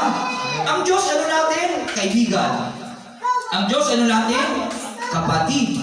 Ang Diyos ano natin? Ama natin ang Diyos. Tama ba? At ipapasalamat natin yun sa lahat ng pagkakataong inaanyayahan tayo palagi. Ina-announce na rin mo. Ang ating gawain ay 8:30 na nangingin 10. Pasalamatan natin kasi itinuturing tayo ng Diyos na kapamilya niya. Tama ba? Ano? Kaya nawa ngayon 2025, lagi nating isip-isipin niya, Lord, salamat po. Kasi may mga nagpapaalala ng mga lingkod mo. May mga isinusuko ang mga lingkod mo. Amen? Kaya, huwag tayo tumulad sa mga inanyayahan. Anong ginawa sa mga lingkod? Anong ginawa? Hinamak! Hinamak nila. Uy, ikaw, banal na aso ka, saktong kabayo ka naman eh. Tama ba? Pare-pareho lang tayong litid eh. Baka palolokohin mo, ganito ka rin eh. Pa-invite ka pa eh. Tama? Mga ganun eh, nangyari nun eh. Ano pa? Yung iba, wala talagang paniniwala sa Diyos na itinuturing naman sila ng Diyos na kapamilya pero sila'y lumalayo at itinuturing na kaaway ang Diyos, pinatay nila yung mga lingkod. Sa gabal kasi negosyo eh. Kikita na kami ng malaki pero dahil sa'yo, sa gabal ka eh. Alala ko nga, meron ang kapatiran namin na yun, dati eh. Nabati natin na siya ng church, okay na. Minsan sama niya ng pamilya niya. E may time na si brother, mayroon kami kapatiran na makulit din talaga mag-invite. Hindi ko na may mention yung pangalan niya. Ayan, may kapatiran kami magaling mag-invite. Makulit din kasi siyempre yung strategy ng pastor na nakakis nga namin, nakuha niya, medyo talagang pupunta sa bahay mo, hihintayin ka. At minsan talaga may problema din, hindi niya rin makontrol yung sarili niya. Na talagang kuminsan, tumatagal talaga sa bahay. Pero dapat may oras ka lang din mag-bisita. Kaya siya tumatagal. Dumating yung time na yung isang kapatid ay hindi pa ganong malalim sa pananampalataya. Nandun yung time na meron pa siyang bisyong sugal. Yung pagtaya ng lottery. Yeah. Lottery tuwing hapon. Yan. Bisyo niya pa yun. Ako kasi para sa akin, masama talaga yun eh. Lahat ng bagay na ginagastos natin yung ating perang ibibigay ng Diyos sa walang kabuluhang bagay, ay masama. Para sa akin talaga yung pagkaya ng loto o ano yung sugal yan para sa akin. Ewan ko lang sa inyo, depende sa pagkakaunawa nyo sa salita ng Diyos, pero para sa akin masama yan, sugal yan. Isa yan sa mga tinaliguran ko sa buhay ko. At dumating yung time na yun, at dahil lang yun siya, hindi niya magawang makataya. Hanggang sa lumabas yung inaalagaan niyang numero. Yun. Nasisiwa ngayon, yung lingkod ng Diyos na yun. At hindi naman sa yun ang dahil niya, kahit siya na wala, pero hanggang ngayon, hindi siya lumagalaw ng gawain. Nawa, hindi yun yung dahilan niya kasi pinagpalit mo yung salita ng Diyos sa kakaunting barya na kikitain mo. Di ba? Kahit sabihin mo, tumama ka pa ng 1 milyon, kung yun ay galing sa masama, talo ka pa rin. Talo ka pa rin sa buhay mo kasi nabuhi ang demonyo sa buhay mo, hindi ang Diyos. Tama? Yun, yung bagay. Kaya, tandaan natin yan. Huwag natin pagpapalit ang lahat-lahat ang Diyos sa Diyos. Tandaan natin yan. Kahit na bayaran pa tayo ng malaking pera sa totoo lang. Kaya yun ang nangyari. Kaya yun, tayo yung mga ganun eh, mga taong wala talagang pagkakilala. Istorbo lang kayo sa buhay namin eh. At sabi pa nga rito, talagang malupit yung mga ano na yun eh, mga taong pinatay pa nila. Yung mga isinugo ng Diyos na yun. Kawawa. Okay? Wala naman silang ibang ginawa, kundi sundin lang ang hari na nag-uutos sa kanila. Istorbo ka lang eh. Okay? Yun yung mga tao na walang pagkakilala sa Diyos. Pero hindi naman siguro tayo yun. Hindi tayo sa karakter nun, yung mga nagpumatay. Yung mga humawak sa lingkod. Tama? Tama ba? Meron ba rito nangahamak ng mga lingkod ng Diyos? Okay, nagtatago lang kami, Pastor, pero hindi kami yung mahamok ko. Tinataguan lang namin sila para may bisita. Tao po. Hindi lang ako kumikibo, Pastor, pero nandun ako, narinig ko siya, pero hindi ko siya hinahamak. Minsan ganun eh, may bisita, hindi kumikibo eh. Tahimik lang siya, tinatawag, tao po. Sister, tao po. Hindi kumikibo kaya nasa bahay. Meron ka na, alam business eh. Mama, lumabas ka na kasi dyan, hindi kanina matawag ng tawag si brother eh, si sister eh. Lumabas ka na kasi dyan. Tatago ka pa kasi, nagsisinungaling pa ako, nagdahil sa'yo. May nangyari gano'n minsan kay Sister Nora. Kaya, kami ko gano'n kasi, huwag ka na magtagal, walis ka na. Baka, magkasala pa yung iba ng dahil na, di ba, sa pagpunta mo. Pero hindi niya naman kasi alam na yung pala yung sister, tinatago ko pala siya ang binibisita niya. Eh, pero sabihin dito, dapat proud tayo, di ba? Kapag ang hari ay nag-invite sa atin, siyempre sabihin, ang hari na yun, na mataas na katungkulan, itinuturin tayong malapit sa kanya. Eh, dapat maging masaya tayo kapag may bumibisita ang mga lingkod ng Diyos sa buhay natin. Isang halimbawa yan na mahal tayo ng Diyos. Amen po ba? Pero naman kami na bisita, si Pastor Frank ata yun. Nag-ikot-ikot, kaya minsan ayaw mo din magbisita eh. Naabutan niya naman, nag-iinuman. Yung bisita niya. Yun yung nakita niya. Na hindi na umatingin yung mga, okay na eh, gusto na nilang ano eh. Gusto na nilang magkaroon ng part sa gawain eh. Okay na eh. Gusto na nilang magkaroon ng part eh. Pero ang ano na lang kasi, hindi kasi sila galing dito. Ang gusto namin mangyari, magpaalam kayo ng maayos at kami, pag nagpaalam na kayo, pupunta na kayo, kami magpaalam na rin kayo. Para literal na kayo. Okay na eh. Eh may time na nagbisita sa Pastor. Naabot na niyang nandiyan sa harapan nila, ang lalaking buti. Hanggang sa, ayun, siguro nahiya, hindi na nagpatuloy, na-discourage sila sa sarili nila. Eh, pero gano'n pa ba, nawa, sa panahon ngayon, na-realize nila yung mali nila, magpapatuloy sila. Kasi ang Diyos naman, hanggang may buhay tayo, may pag-asa. Maraming mga nangyayari sa buhay natin na dahilan kung bakit hindi tayo nakakapanginig sa panawagan ng hari na nag-i-invite sa atin para sa isang okasyon na napakahalaga na dapat natin daluhan. Amen? Amen. Yan, yung mga bagay na yun, yung ating mga pinahayag. Marami yung mga bagay na sa palagay natin magbibigay aliw sa ating panandalian. Okay? Pero yung inaalok ng hari natin ay higit na buhay. Okay? Hindi basta buhay ha. Sabi ng John 10:10, buhay na masagana at ganap. Amen? At nawa, hindi tayo kasama sa mga tao na inanyayahan na humamak sa mga lingkod ng Diyos. Bakit? Sa palagay niyo, dapat hindi natin hamakin ang mga lingkod ng Diyos. Bakit? Yung kanina sa Sunday School, Hebreo 13. Yun! Kapag sila yung naghihati, sana yung marami lang naman yung palagay mo nga. Hebrew 13:17. 17. Hebreo 13:17. Ito yung bagay na dapat natin malaman. Ipaalala lang. Pinaalala lang ng kanila. Ang dami natin matututunan dito kung dami ko na-realize. So nga, sa kalinhaga.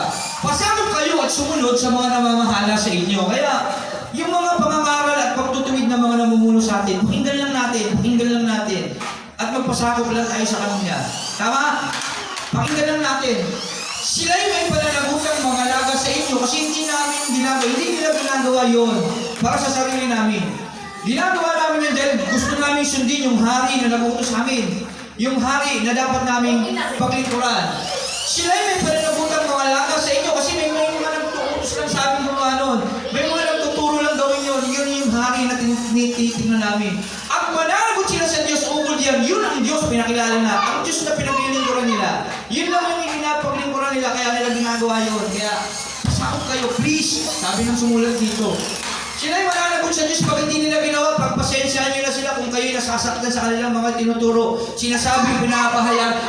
Kailangan lang nilang gawin kasi ayaw nila managot sa Diyos. Amen? Hindi nila gusto yun, pero gusto nilang gawin para sa Diyos, hindi para sa inyo. Tama? Pero ang benepisyo ay para pa rin sa inyo. Amen? Dapat natin ikagalak yun. May pananagutan sila. At mananagot sila sa Diyos. Kung sila'y susundin ninyo, salamat sa Panginoon ay kaliligaya ng bawat lingkod ng Diyos na ang ibig kasi ng Diyos ang lahat ay maligtas. At kung kayo makikinig, maliligtas kayo at ikagagalak niya. Sa pagtupad nila ng tungkulin, lalo kami magiging agresibong masipag. Gawin ang yes, purihin ng Diyos, maraming tao nakakakilala. Magiging mas maaga kami, magiging mas masipag kami, magiging mas matyaga kami, magiging mas matatag kami. Yun, ukol diyan. Kung hindi, sila mamimigati at kung hindi malulungkot. At kinalaunan, yung ibang mga lingkod nakakalungkot. Nag-ibang bansa na lang. Nag-ibang bansa na lang, iniwan yung ministry na kanyang pinagkatiwala sa kanya ng Diyos. Nag-ibang bansa na lang kasi ang titigas ng ulo ng mga miyembro ay sumunod. Kanya-kanyang lakad, hindi marunong. At yun ay namimigati. At ang sabi doon, at hindi ito makakabuti sa inyo. Amen? Hindi ito makakabuti sa inyo pag nabighati sila. Kapag sila yung nalungkot, nasiraan ng loob, iniwan yung ministry, tayo ang kawawa. Hindi ito nakakabuti sa atin. Bakit? Maaring mawalan tayo ng kaligtasan. Walang nagtuturo. Paano ka magkakaroon ng pananampalataya? Faith cometh by hearing and hearing the word of God. Pag naubos na ang mga lingkod ng Diyos, saan tayo makakarinig ng salita ng Diyos? Wala tayong pakikinggan, kundi sarili natin. Wala na tayong hari na pakikinggang nag-aanyaya sa atin. Kasi wala na tayong pakikinggan na susugo ng hari sa atin. Tama! Ang mapapakinggan na lang natin ay ang hukom na darating pagdating ng panahon at nakakatakot, mahulog sa kamay ng Diyos, sabi ng Hebreo 10. Kakilakilabot ang mahulog sa kamay ng Diyos. Sa lahat ng pagkakataon, ang Diyos ay gumagawa ng lahat ng bagay para sa ikabubuti natin. Nagpapadala ng mga sugo para gawin yung tungkulin din nila para sa ating lahat na maligtas tayo, para sa inyo, para sa ating lahat na nakikinig at dapat makinig tayo sa kanila upang hindi sila mamigati at para maging mabuti para sa atin. Kasi kung hindi tayo makikinig, hindi mabuti para sa atin. Gaya ni David, lingkod ng Diyos, nabighati siya, nabighati ang Diyos sa kanya, nagkaroon siya ng consequences. Okay? Tandaan natin yan. Si David, napaka-giting na alagad ng Diyos. Kung kukumpara natin yung buhay natin kay David, sa tingin nyo, saan tayo aabot kay David? Aabot ba tayo sa kalingkingan ni David sa tingin natin? Hindi Si David, si Goliath, nilabanan Si Hari ba, takot na Nagtatakbuhan na, sumisigaw si Goliath, nagtatakbuhan Si David, hindi Pero yun, napakatibay ni David. Hindi natin kaya, mali nga tayo. Amen? Pero siya nagkasala. At nabighati ang Diyos sa kanya, pati siya nagkaroon ng consequences. At tayo rin naman, lalo, higit. Okay? Kaya isipin natin yun. Wala din hawakin yung mga lingkod ng Diyos, kasi ginagawa lang nila yung tungkulin nila sa Diyos. Kaya pakinggan natin yun, para hindi sila mamighati, para hindi tayo mawalan pagdating ng panahon. Hindi tayo maghirap, literal din. Lalo na sa spiritual pagdating ng panahon na yun. Kaya huwag tayo tumulad sa mga taong humama at pumatay sa mga isinugo ng hari. Okay? Kasi pag nangyari yun, ipadadala niya yung kanyang mga kawal na. Tama? Yung pang 5 karakter. Pang-4, tama ba? Hindi, inayayahan yung 4 Pang-5 kawal. Pang-5 yung kawal. Pag nabighati ang Diyos sa atin, ipadadala niya yung kawal niya. Anong ginawa nun? Yung pinadala niya yung kawal niya, Brother Joshua, balik tayo sa 22. 22, verse 7 ba yun? 7 ba yun? 7. Wait. Hindi yan, hindi pa yan. Doon pa sa baba. Taas pa, taas pa. Pababa pa, pababa. Yan, sige pa. Yung kawal, pinadala niya yung kawal. Pumunta kayo sa mga... Sige pa. 7. Try mo kayo 7. Yan, galit na galit ang hari kaya pinapunta niya ang kanyang mga kawal upang puksain May kawal pa pa. ang mamamatay taong iyon at sunugin ang kanilang lungsod. Sino yung pupuksain? Yung mga humamak, yung mga pumatay sa mga isinugo ng Diyos. Yung mga naging dahilan kung bakit namighati yung mga lingkod ng Diyos. Yung mga dahilan kung bakit hindi nakapagpatuloy ang isa sa maliliit na ito, sabi ng Bible. Yung pananampalataya ng isa sa maliliit na lingkod ng Diyos ay magiba nang dahil sa atin, hindi ito nakakabuti sa atin. Kaya huwag tayo maging dahilan ng panghihina ng mga lingkod ng Diyos. Kasi, ang word na ginamit dito, puksain. Ang mamamatay tao yun, napupuot. Ibig sabihin sa mga mamamatay tao, ang napupuot sa kanyang kapatid ay mamamatay tao. Lalo na, yung mga lingkod ng Diyos. Okay? Kasi mga lingkod yun ng Diyos eh. Mga kasangkapan ng Diyos yung para magkaroon tayo ng kaligtasan. Imagine natin si Noah at yung anak niya na humamak sa kanya nung siya'y nalasing. Sinumpa siya ng Diyos, di ba? Yung kanyang salin-lahi. Ganun din sa buhay natin. Kaya isipin natin palagi yun. Kaya huwag tayong tumulag sa mga mamamatay tao na yun na namumuhi sa mga lingkod ng Diyos o sa mga kapatiran natin. Kasi susugo ng Diyos ang kanyang mga kawal upang tayo'y kanyang puksain. At yun ang pinakamasamang bagay na mangyayari sa buhay natin. Amen? Tama po ba? Okay, yan. Tandaan natin ha. Yung mga, igalang natin ang mga namumuno sa atin. Pakinggan lang natin sila kasi tungkulin lang nila yung ginagawa nila para sa Diyos. Ang Diyos ang nagpapahayag noon sa kanila dahil mahal tayo ng Diyos. Mahal kayo ng Diyos. Mahal sila ng Diyos. Mahal tayong lahat ng Diyos. Amen? Pasalamat natin yun na merong nagpapaanyaya sa atin, nag-i-invite sa atin, sa ating mga buhay. Okay, kawal. Mga kawal, at pagtapos nun, inanyayahan niya uli. Okay? Galit na galit ang hari, kaya pinapunta niya ang kanyang mga kawal upang puksain ang mga mamatay taong iyon at sunugin ang kanilang lungsod. Tapos, 8, pagkatapos sinabi niya sa kanyang mga lingkod na kahanda na ang mga pagkain ngunit hindi karapat-dapat ang mga inanyayahan. Ngayon, 9, pumunta kayo sa mga lansangang matao at inyong anyayahan sa kasalan ng lahat ng makita ninyo. Okay? Yung mga tao na ayaw na makinig sa atin, na paulit-ulit natin, pinapaalalahanan, yung mga tao mahal natin sa buhay, eh yung lagi natin sinasabi. Move forward na tayo. Okay? Masakit man isipin, pero yun talaga ang sinasabi ng banal na kasulatan. Hindi kasi tayo makakalakad pasulong kung lagi tayo na sa kanila. Paulit-ulit natin silang in-evangelizean, pinaniniwalagan. Ayaw talaga nilang makinig, paulit-ulit pa rin. Tama na. Punta lang tayo sa lansangang tao. Okay? At siyempre, huwag lang natin silang tigilin sa pananalangin. Buhay pa naman sila eh. Sa buhay natin ngayon, gano'n ang gawin natin. Buhay pa naman sila. Pero, huwag natin sila ng pukusan. Ginugugol natin ang oras natin, nasasayang ang panahon natin. Mabilis ang oras. Okay? Napakabilis ng oras. Pumunta na tayo sa lansangang mga tao, kaya gumagawa na tayo ng paraan ngayon para makalangap ng mga iba pang paraphernalia upang gamitin sa paglilingkod. At kailangan ang pakikinig ng bawat isa, partisipasyon ng bawat isa sa bagay nito. Kasi tayo, yung mga isinisugong lingkod dito. Amen? Tama po ba? Amen. Kaya napakalaga ng pangsangguni ng bawat panawagan ng Diyos na dapat pinakikinggan natin. Hindi tayo makaka-move forward kung hindi natin pakikinggan yung salita ng Diyos ngayon na ipinakikita sa atin ng kalinhaga ng kasalan. Kaya inahimok tayo ng Diyos sa oras na ito na mag-ipag-participate sa bawat gawain na meron tayo. Lalo na sa gawain na pagpapalaganap ng mabuting balita. Ano ba, Pastor, ang kailangan dyan? Pasensya na kayo, Pastor, hindi kami makapagsuporta sa ganitong mga araw. Ano ba ang maitutulong ko dyan? Marami tayong mga bagay na pwedeng gawin.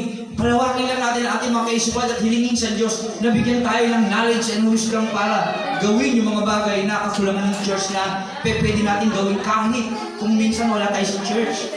Ang tanong, nagagawa ba natin yung mga bagay na yon? Hindi. Tama? Bakit? Kaya kung bakit ganito lang yung ating panambahan ngayon. Tama? Dapat to, sa tagal na natin Ilang taon na tayo? Lagpas 15 years na to, sa totoo lang, kasi 15 years old na yung panganay ko. 60 na, di ba? 60 na yung panganay ko, lagpas pa. Yung simula pa ng una. Pero kay Pastor Frank, yung simula ng nagdesisyon na malipat kay Pastor Frank, 9 years. 10 10 na, 10 years na, tapos na tayo nakaraan. Oo. Pero, ganun pa din tayo pa rin, no? May mga nadagdagan, yung karamihan, pero kung tutusin, kung bawat isa sa atin nagtatrabaho, wala na, meron na tayong malaking church, hindi tayo kasi dito. Tama mo ba? Bakit kaya? Ano kaya problema? Bakit ganun? Bakit ganun? Hindi kaya natin hindi pinakikinggan yung mga sinugo ng hari sa atin. O tayo mga sugo, hindi natin ginagawa yung tungkulin natin bilang isinugo ng hari. Dalawa lang yun, kasi nandun tayo sa dalawa Sa inanyayahan at saka sa isinugo. Andun tayo sa dalawang karakter Tama ko ba? Medyo nakikita niyo ba yung sarili niyo kung nasaan tayo doon? Nandun tayo sa isinusugo at sa karakter, sa inaanyayahan. Kaya ikaw sa buhay mo, alam mo kung saan ka doon. Hindi mo kailangan sagutin, ikaw ang nakakaalam doon.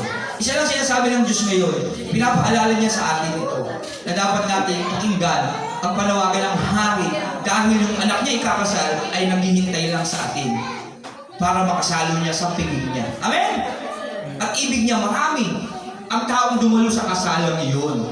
At tayo bilang mga sinugo, dapat gawin natin yung ating mga parte sa bagay na yun. Amen? Huwag tayong tumulad sa isang tao na inanyayahan pero hindi nakadamit pang kasalan. Ano ibig sabihin nun?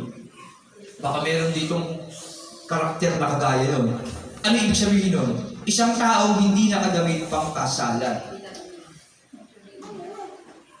Sino yung, sa palagay niya, ito yung parang hindi ko niya gusto. Ha? Yung, kasi, inimbitahan siya. Sumama siya sa loob ng handaan. Tapos, andun siya, hindi siya nakadamit pang kasalan. Anong karakter na tao? Anong klaseng tao yun? Yun, yung mga hindi nakikipag-participate, hindi seryoso. Alam niyang may Diyos, alam niyang tama yung ginagawa niya sa loob ng church. Alam niyang tama lahat ng tinuturo ng mga lingkod ng Diyos dito. Pero wala siyang effort. Ayos lang, yung ibang tao na yun, pumupunta lang dahil hindi ko sinasabi ganito, maaaring ganito. Hindi ko sinasabi ganito, pero maaaring ito yung iniisip ng ilan.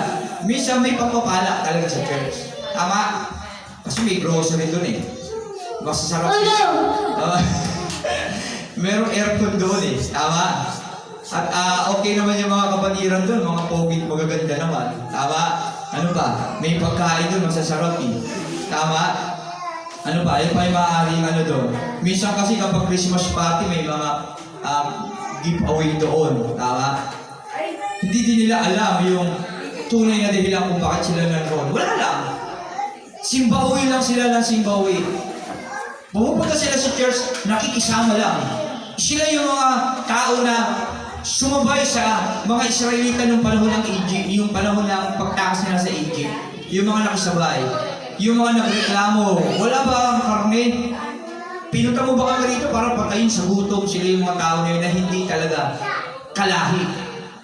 Sila yung mga tao talaga na yun na hindi talaga totoong anak ng Diyos. Kasi kung totoo silang anak ng Diyos, nagdamit sila ng pangkasalan. Kung totoong malapit sila sa hari, nagdamit sila, nag-effort sila, pinahalagahan nila yung imbitasyon ng hari na yun. At nawa, walang taong ganun dito sa loob ng church natin. Nasama-sama lang, nakikinig, hindi naman naiintindihan yung pinakikinggan, papasok sa tenga, lalabas sa kabila, yun yung tao na yun. Ito yung mga tao, alam niya yung dapat niyang gawin pero hindi niya ginagawa. Ito yung mga taong pilit na pinapaliwanagan ng Diyos sa lahat, kinahabagan ng Diyos, pero wala talaga siyang pakialam sa pag-ibig ng Diyos sa buhay niya. At nawa, hindi tayo yung tao ngayon. Kaya salamat sa umagang ito kahit paano nasalamin sa buhay natin ang talinhaga ng kasalan. At tayo nang bahalang umuri sa ating mga sarili kung saan karakter tayo naroon. Ulitin ko lang, hindi natin kailangan sagutin. Kailangan natin ng isipin sa ating mga buhay at kausapin ng Panginoon para mas maintindihan natin yung totoong karakter na dapat natin isabuhay habang tayo naghihintay sa muli niyang pagbabalik. Amen? Anong ending ng tao ngayon? Ending ng gawin ng pagkasalan? Sabi ro, Brother Joshua? Talian. Kaya sinabi ng hari sa mga lingkod, talian ninyo ang kanyang kamay at paa at itapon siya sa kadiliman sa labas. Do'y maninangis at magnganib ang kanyang mga ngipin. Pero inyo nasa loob na siya ng piging. Itinapon pa siya sa labas. Sa buhay natin, nakilala na natin ang Diyos. Naranasan na natin ang biyaya at pagpapala ng Diyos. Nakakain siya doon sa loob Tama ba? Nakasama niya yung mga pamilya ng Diyos, mga malalapit sa Diyos, na mga lingkod ng Diyos na naroon. Hindi niya pinahalagaan sa buhay niya. Pinakawalan niya pa yung biyaya. Kung sa buhay natin, nakahiga ka na. Sa kaba o lumipat ka pa. Sa apoy. Tama? Kaya naman huwag tayong gano'n. Huwag tayong pupunta sa church na wala tayong matututunan. Huwag tayong pupunta sa church na wala tayong aral na napulot at magawa sa ating mga buhay. Tinuturuan tayo ng talinhaga para sumulong, pasulong, gawin ang mga bagay na dapat gawin para din sa sarili natin pagdating ng panahon, sa karangalan na naghihintay sa atin. Kaya ulitin natin ang ating mga buhay sa mga karakter na nabanggit at nawa hindi tayo sa inanyayahan na yun na hindi nang gawin pang kasala. Kasi siya talaga ay kumilala. Kasi siya talaga ay duminig sa panawagan. Siya ay nakapasok din sa kaharian ng hari. Kaya lang, hindi niya binago yung kanyang sarili. Nanatili siya sa kalagayan niya. At nangyari, ending, itinapon din siya. Hindi rin siya naligtas. Kaya tayo, huwag natin hayaang, andito na tayo. Mawala pa yung kaligtasan na pribilehyo yung binigay ng Diyos sa atin. Kaya sinabi natin mabuhay ng nakikinig sa hari natin walang iba kundi ang Diyos. Amen? Isipin natin yan. Nanduro na tayo. Konting panahon na lang ang hinihintay natin. Darating na si Kristo. Huwag na natin pakawalan yan. Huwag natin ipagpalit ang lahat sa mga material na bagay. Huwag natin ipagpalit ang lahat sa mga mahal natin sa buhay. Huwag natin ang pagpalit ang lahat sa mga pangarap natin, kundi ang mga bagay na yan ay gamitin natin para mas higit na epektibo na mahanap natin yung mga kaluluwa pa na nais ng Diyos na maligtas. Amen? May pag-participate tayo sa gawain ng Panginoon. Pagsama-samahan natin palaguin itong napaka-simpleng iglesia na pinagkatiwala sa atin ng Diyos. Mahalaga tayo sa Diyos at ibig niya na tayo gamitin niya at isang malaking karangalan na tayo ay binibigyan ng pagkakataon paglingkuran siya. Kaya tandaan natin, huwag tayo simbauwi. Punta tayo sa church, dapat may natutunan at dapat ginagawa natin yung mga bagay na natutunan natin. Kasi pagdating ng panahon, tayo rin ang makikinabang nito. Tandaan natin, hindi biro ang buhay na walang gan. Buhay na masagana at ganap, ito na hindi natin makikita sa mundo ito. Amen? Palakpakan natin ang Panginoon. Salamat sa Panginoon. To God be the glory. Salamat sa aral na binigay niya sa atin at nawa, pagbulay-bulayan natin itong talinhaga ng kasalan para mas higit pa natin maintindihan ang nais sabihin sa atin ng Diyos. Sa umagang ito at sa bawat araw pa na darating sa buhay natin nawa, ulitin lang natin. Tandaan natin ang pinakahuling verse niya. Brother Joshua, pagkatapos ito sinabi ni Jesus, marami ang tinawag. Marami tayo, higit tayo sa dalawa. Pero, ngunit, kaunti lang ang pinili. Kaya nawa, hindi lang tayo basta tinawag. Kundi dapat, talagang pinili tayo na makapasok sa buhay na walang hanggan. Well done, my good and faithful servant. Nawa, marinig natin ito buhat sa ating pastol na walang iba, kundi ang ating Panginoong Hesus. Purihin ng Diyos lahat tayo tumayo At tayo ay mawit ng isang awit bago tayo magbukas sa panalangin sa pangunan ni Pastor Eddie. Kumunyan tayo. Ay, kumunyon pa pala. Ano? Sige, okay, manatili na katayo. Oo nga, no? Hindi ba? Nakalimutan ko yung kumunyon first Sunday pala. Okay, tayo mag-pray. Pakibaba nga yung tinapay at saro.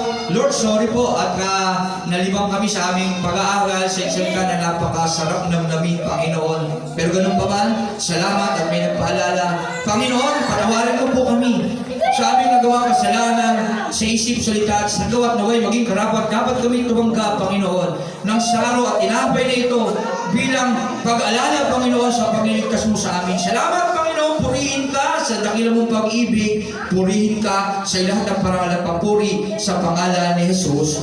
Amen. Amen. Pakibigay na ang tinapay at ang saro. Purihin ng Diyos.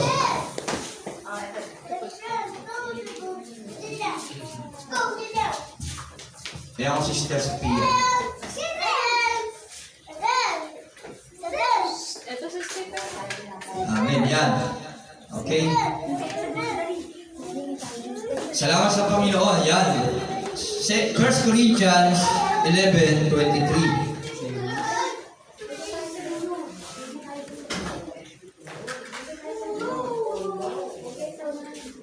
Yan. Purihin ng Diyos.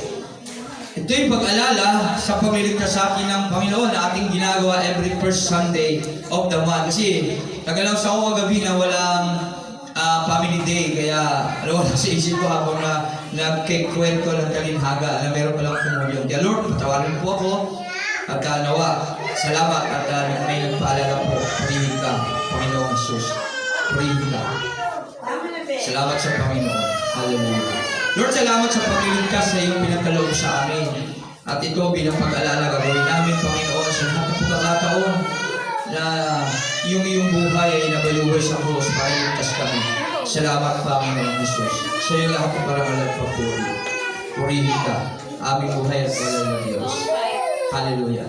Okay, at kung nakakuha na lang lahat, sabi sa aklat ng unang Korinto 11:23, at sabi rito, ito ang katuroan tinanggap ko sa Panginoon at binigay ko naman sa inyo.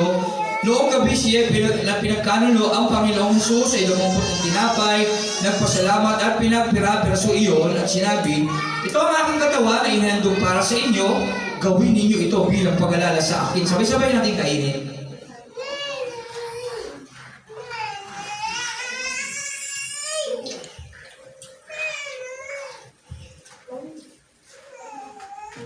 Matapos magapunan, dimumpot din siya ng kopa at sinabi, ang kopang ito ay ang bagong tipan ng Diyos na pinagtibay ng aking dugo. Tuwing iinumin ninyo ito, gawin ninyo ito bilang pag-alala sa akin, sabay-sabay nating inumin.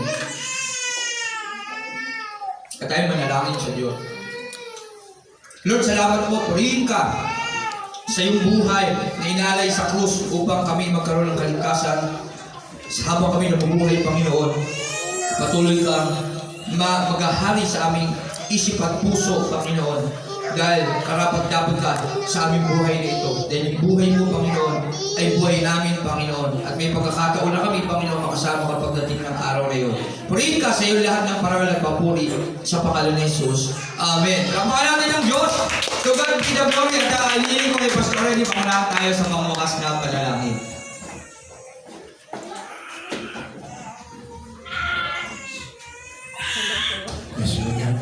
Salamat po Diyos, isa pa sa araw na ito, Panginoon. Maraming salamat po Diyos sa aming napakinggan ang iyong salita, Panginoon, na kung saan, Panginoon. Napansin po namin, Panginoon, na doon, Panginoon, sa mga inanyayahan, Panginoon, na hindi nakasuot ng damit pangkasal, Panginoon. Lord, ito po ay nagsisimbolo, Panginoon, na kami ay maaring hindi prepared, Panginoon. Merong kasalanan na gawa, Panginoon.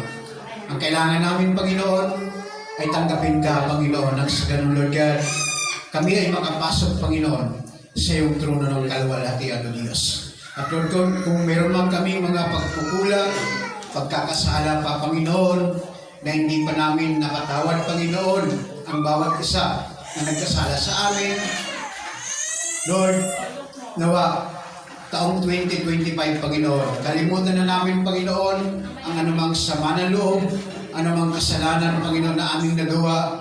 Kung meron man, Panginoon, nakagawa ng kasalanan sa amin, Panginoon, Lord, patawarin mo po, Panginoon, ang bawat isa sa amin, Panginoon, nang sa ganun kami ay patuloy na makakapasok, Panginoon, sa iyong kaharian, Panginoon. Maraming salamat, Ama. Ito pong aming dalangin sa pangalan ni Jesus. Amen. Okay. Huwag na tayo umuwi. At tayo magsasalo-salo. Amen. Yan. Meron tayong pagkain. May sopas doon. At may nagdalawalang palabo. Salamat sa Panginoon. Okay, yan. Abo. Okay, baba natin yung sopas doon. Yan. Para sa Medyo marami yun.